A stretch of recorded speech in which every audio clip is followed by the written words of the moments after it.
Éfeso es una de las zonas arqueológicas más grandes e interesantes del mundo. Esto debido a la abundancia de sus obras antiguas exhibidas en su lugar original. Situada en Asia Menor, actual Turquía, con siglos de historia desde la Grecia clásica hasta el Imperio Romano. Una ciudad que pasó por muchas etapas en manos de diferentes pueblos. Desde los jonios en el año 1100 a.C., pasó por las manos de los persas para después ser parte del imperio del gran Alejandro Magno, hasta llegar a ser parte del dominio del Imperio Romano, donde tuvo su oportunidad de vivir su época de oro, llegando a ser una de las ciudades más grandes de la antigüedad. La ciudad de Éfeso fue saqueada por los godos a mediados del siglo III después de Cristo y entró en un periodo de decadencia, pero no sin antes dejar huella de su maravilloso esplendor. Como el Odeón, construido en el siglo II después de Cristo, siguiendo el esquema de los teatros romanos que se derivan de los teatros griegos, era el lugar donde solían reunirse los administradores de la ciudad. Su capacidad de 1.400 asientos sobre 23 gradas muestran que posiblemente se utilizaba no solo para las reuniones políticas, sino para otros fines como conciertos.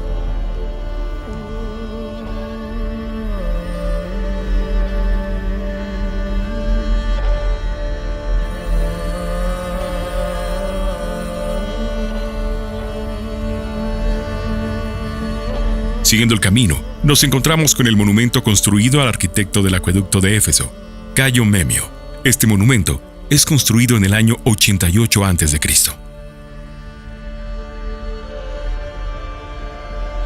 Más adelante, encontramos la puerta de Hércules, con 2 pilares que lo representan vestido con la piel de león de Nemea, al que venció en una de sus 12 encomiendas. Los pilares son del siglo II después de Cristo y colocados entre el siglo IV y V. Estos pilares indican el fin del camino para los carruajes y el inicio del camino de los curetos hasta la biblioteca de Celso, camino destinado solo para los peatones. Unos pasos adelante, descubrimos el templo de Adriano, quien fue emperador de Roma entre los años 117 y 138 después de Cristo. El templo se construyó en estilo jónico en vida del emperador y fue restaurado por el emperador Teodosio en el año 391, con columnas y pilastras corintias y un friso con detalladas imágenes de Andróclo, hijo del rey de Atenas Codros, de quien se dice fundó Éfeso después de matar a un jabalí. Una historia narrada en los relieves del friso, con una belleza ancestral.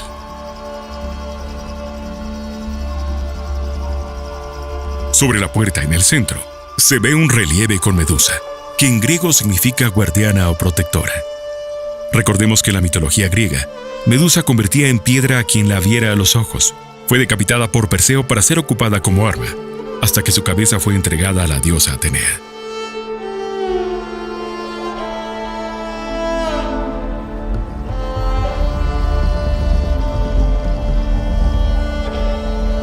Siguiendo la vía de los curetos, llegamos a los baños públicos, que se utilizaron para evitar que la gente hiciera sus necesidades en la calle.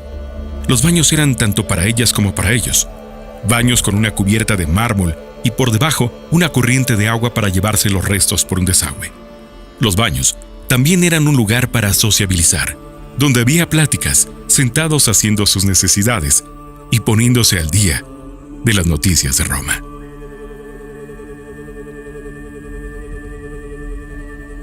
Al fondo, encontramos la biblioteca de Celso, situada en el cruce de la Vía de los Curetos y la Vía del Mármol. Un bello edificio construido a principios del siglo II después de Cristo por un cónsul romano, Gayo Julio Aquila, en memoria de su padre, Tiberio Julio Celso, procónsul de Asia entre los años 106 y 107 después de Cristo. Esta biblioteca ha sido restaurada de forma extraordinaria, con material original recuperado durante las excavaciones. En la parte baja de los nichos están escritos en griego los nombres de 4 virtudes: arete, valor;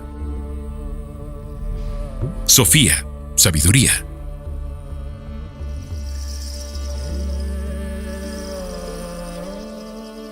Enoia, reflexión; y episteme, conocimiento. La biblioteca llegó a tener hasta 12.000 manuscritos o rollos con información preciada, justo como una biblioteca actual. Este es un ejemplo de que las bibliotecas públicas no solo se construyeron en Roma, sino a lo largo de todo el Imperio Romano. Los patricios y los romanos generalmente tenían su propia biblioteca en casa. La biblioteca pública era un beneficio para los integrantes del pueblo que gustaban de la lectura, así como los viajeros en búsqueda de información.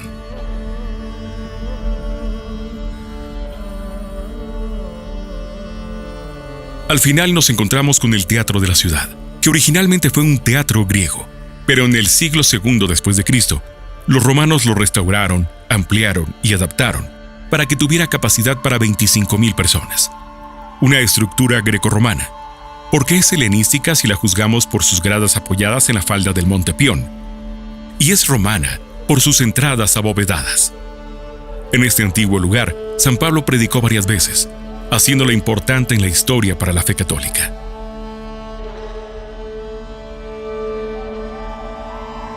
Éfeso es una muestra de la grandeza de nuestros antepasados, de nuestra capacidad de organización como seres humanos, creciendo bajo diferentes cosmovisiones, pero siempre de la mano del comercio, el arte y el eterno amor del poder de conquista de unos sobre otros, que ha destruido civilizaciones y ciudades.